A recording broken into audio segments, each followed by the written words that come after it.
ओम शांति। ज्ञानेश्वर योगेश्वर बाप संगम युग पर आकर हम बच्चों को ज्ञान और योग सिखाकर हमें नई दुनिया में जाने के योग्य बनाते हैं। अविनाशी सर्जन बन हम आत्माओं की आधा कल्प की 5 विकारों की बीमारी को हमेशा के लिए दूर कर देते हैं।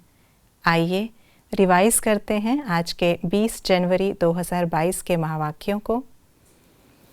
आज की मुरली के अनुसार हम बच्चों के टाइटल्स त्रिनेत्री, निश्चय बुद्धि, त्रिकालदर्शी, स्वदर्शन चक्रधारी, ब्रह्मा कुमार कुमारी, अनन्य महावीर अडोल। आज की मुरली के अनुसार शिव बाबा की महिमा साजन, ज्ञानेश्वर, योगेश्वर, रचयिता, गॉड फादर। इस दुनिया की घटनाओं को देखने का साहस रखने के लिए बाबा हम बच्चों को क्या समझाते हैं? गुटखा नहीं खाना है, बाकी थोड़ा समय है, माया से डरना नहीं है, पेट को 2 रोटी खिलानी है, बाबा से वर्षा लेने की हॉबी रखनी है, तुम्हारा इन बातों से कोई ताल्लुक नहीं है, शरीर को कुछ भी होता है वह भी कर्म भोग है, यह कोई नई बात नहीं है, ये तो होना ही है, इसमें डरने की कोई बात नहीं। बुद्धि में सदैव किन बातों को रखना है? सृष्टि तमो प्रधान है, अब खेल पूरा होता है। हमने 84 जन्म ले पाठ बजाया, हम दूसरे जन्म में जाकर विश्व के मालिक बनेंगे। हर एक पाठधारी को अपने अपने पाठ का पता होना चाहिए। अब हमारी राजधानी स्थापन हो जाएगी, फिर विनाश शुरू होगा। अज्ञानी आत्माओं को क्या समझाना है?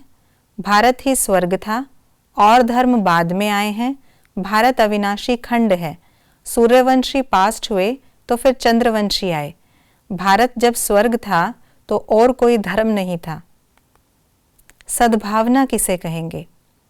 आत्मिक स्वरूप की भावना, स्नेह सहयोग देने की भावना, सर्व के प्रति कल्याण की भावना, हिम्मत उल्लास बढ़ाने की भावना। क्या होने से क्या होता है?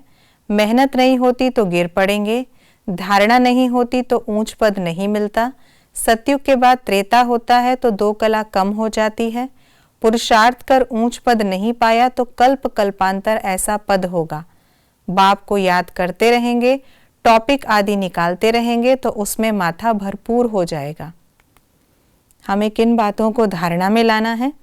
तूफानों से डरना नहीं है, चलन बड़ी रॉयल रखनी है, मुरली धारण कर फिर सुनानी है, ज्ञान मंथन से बुद्धि को भरपूर रखना है, विजय माला में आने के लिए मम्मा बाबा के समान सर्विस करनी है, अपनी विशाल बुद्धि से इस बेहद ड्रामा को जान अपार खुशी में रहना है। ये थी आज की मुरली की विशेष बातें। आज सारा ही दिन अपनी बुद्धि को ज्ञान मंथन में बिजी रखें, किसी भी बात में अपसेट ना हो तो सारा ही दिन लवलीन स्थिति का अनुभव करते रहेंगे। ओम शांति।